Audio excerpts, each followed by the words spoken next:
Qu'est-ce que l'agroécologie? Pourquoi parlons-nous de souveraineté alimentaire? En quoi les semences paysannes sont-elles une richesse pour notre écosystème? De quelle manière lutter contre l'accaparement des terres? Et comment former les générations futures?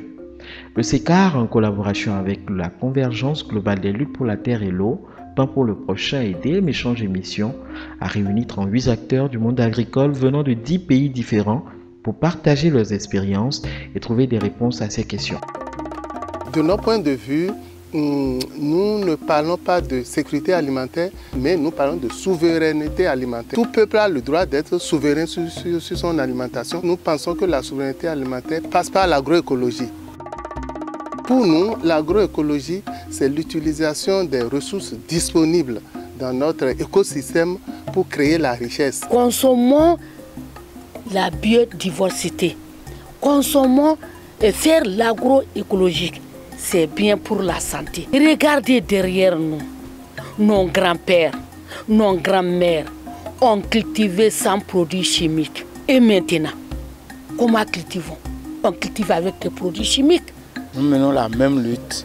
Et aujourd'hui, au lieu de parler de la lutte contre les OGM, nous travaillons à promouvoir l'agroécologie. Dans la définition que nous avons au SECAR, il s'agit plutôt d'une production alimentaire dans un écosystème équilibré.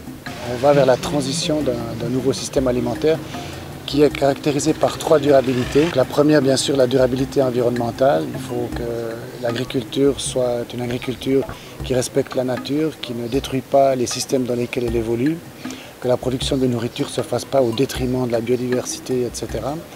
La deuxième chose, c'est que l'agroécologie doit avoir une composante de durabilité sociale. Il faut qu'elle permette aux paysans de vivre. Il faut qu'elle permette aussi que des prix équitables soient donnés. Il faut que ça permette aussi l'accessibilité aux terres à tous, aussi aux femmes, aux jeunes, etc. Et en plus de la dimension sociale, l'agroécologie pour nous, c'est aussi une dimension économique. Il faut que, effectivement, le système dans lequel évolue cette agroécologie soit durable, c'est-à-dire qu'on puisse favoriser des circuits courts, on puisse favoriser que la mise en valeur des produits revienne finalement, le bénéfice revienne aux paysans et pas à l'industrie agroalimentaire forcément. La souveraineté alimentaire, ça se commence d'abord par les semences paysannes. La semence paysanne est une semence qu'on doit préserver parce que ça te permet d'avoir de la semence au moment opportun. Tu n'as pas besoin d'aller sélectionner, d'acheter, mais tu l'as et tu la gardes soigneusement. Elle peut te donner encore de bons rendements dans l'avenir. Avec l'agroécologie, nous pouvons mieux conserver nos semences et les améliorer avec les paysans pour pouvoir disposer de semences locales pour notre agriculture. Pour nous, une bonne semence, c'est une semence qui est productive, reproductive, que nous, paysans, on est capable, n'est-ce pas, de les semer, de les ressemer d'année en année, de les échanger entre nous, de les multiplier. C'est très important que ces paysans-là soient mis au cœur de tous les dispositifs, que les semences ne soient pas vraiment un objet de toute chose d'industrie sémencière, mais que la semence revienne vraiment aux paysans et aux paysannes qui ont mis tellement de temps à les multiplier, à les conserver. Les semences, c'est la survie du paysan. Sans les semences, il n'y a pas de vie. Pour l'accès à la terre, on se bat très bien.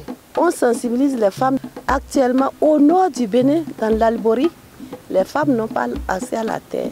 Le Synergie paysanne a travaillé beaucoup plus pour que les préoccupations des paysans concernant l'accaparement des terres et l'accès sécurisé à la terre soient vraiment une préoccupation à travers la loi. Des études ont permis de toucher du doigt comment se manifeste l'accaparement des terres au Bénin et comment il fallait faire en sorte pour sécuriser les terres et empêcher l'installation du marché foncier au Bénin. Que la terre revienne aux propriétaires coutumières. Ça va permettre de vraiment lutter contre vraiment les cas d'accaparement de terre. Parce que quand la terre n'est pas pour les peuples autochtones, vraiment c'est très grave. Ce qui a été essentiel pour nous, c'est notre approche de formation en agroécologie. C'est une approche basée sur les fermières modèles qui sont des agriculteurs identifiés par leurs différentes organisations et qui sont motivés à tester les innovations, à pouvoir démultiplier ces innovations auprès de leurs collègues, auprès d'autres agriculteurs dans leurs différents milieux. Ces personnes formées, les fermiers modèles, constituent des relais pour nous. C'est ces personnes qui sont sollicitées par d'autres personnes pour aller diffuser les bonnes pratiques que nous leur avons enseignées. Alors pour pouvoir favoriser ce travail, nous organisons des ateliers d'échange d'expériences entre ces fermiers. Ils apprennent à mieux mettre en pratique certaines activités et à pouvoir corriger ou bien trouver des solutions à des difficultés qu'ils rencontrent dans leur propre milieu. Nous tenons au maintien de l'agriculture familiale parce que ça produit du travail pour tout le monde et nous pensons à la vulgarisation de l'agroécologie paysanne. Nous avons une ferme de formation puisque nous pensons que nos États ne s'occupent pas de la question de la souveraineté alimentaire de l'agroécologie. Et nous pensons que nos fermes peuvent être des points de développement des techniques agroécologiques. Tous les jours, nous aussi, nous essayons de nous former pour pouvoir transmettre nos connaissances à d'autres personnes. Parce qu'il y a du travail pour tout le monde ici. Lorsqu'on parle de l'agriculture familiale et de l'agroécologie, il y a du travail pour tout le monde. Au lieu que nos jeunes aillent traverser les océans pour périr, nous pensons qu'ils ont une grande opportunité de venir avec nous, avoir de la bonne formation et avec 5 hectares seulement de terre, ils sont capables de se nourrir, de nourrir leur famille, de créer de la richesse vraiment.